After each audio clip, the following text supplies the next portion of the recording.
ഇവിടെ കൂടുതൽ സംസാരിക്കേണ്ട ആവശ്യമൊന്നുമില്ലല്ലോ. കേരള ബ്ലാസ്റ്റേഴ്സ് വീണ്ടും തോറ്റു. ഇന്ന് ഡൽഹി സ്പോർട്ടിംഗ് ക്ലബിനെതിരെ നടന്ന മത്സരത്തിൽ എതിരില്ലാത്ത 2 ഗോളുകൾക്കായിരുന്നു ബ്ലാസ്റ്റേഴ്സ് പരാജയപ്പെട്ടത്.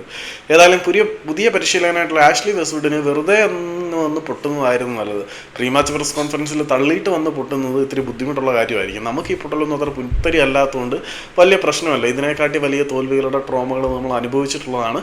അപ്പം ബ്ലാസ്റ്റേഴ്സ് തോക്കുന്നതിനകത്ത് നമുക്ക് വലിയ പുതുമയൊന്നുമില്ല.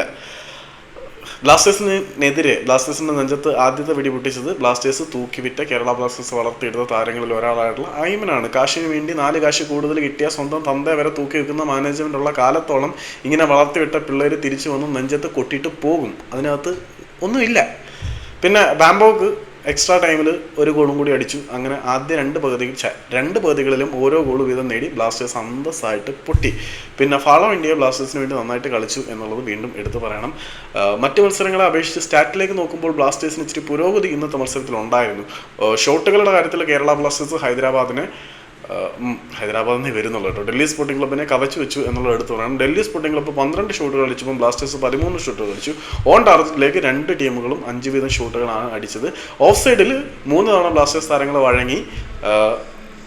ഡൽഹി സ്പോർട്ടിംഗ് ക്ലബിൻ്റെ താരങ്ങൾ കുറച്ചുകൂടി അവയർനെസ് ഉള്ളതുകൊണ്ട് അവർ ആരും ഓഫ് സൈഡ് ട്രാപ്പിൽ പെട്ടിട്ടില്ല. അപ്പം സ്ഥിതിവിവര കണക്കുകൾ എടുത്ത് നോക്കിക്കഴിഞ്ഞാൽ എന്തൊക്കെ പറയാനും ബ്ലാസ്റ്റേഴ്സ് പൊട്ടി. കൂടുതൽ ഡെക്കറേഷൻ ഒന്നും വേണ്ട.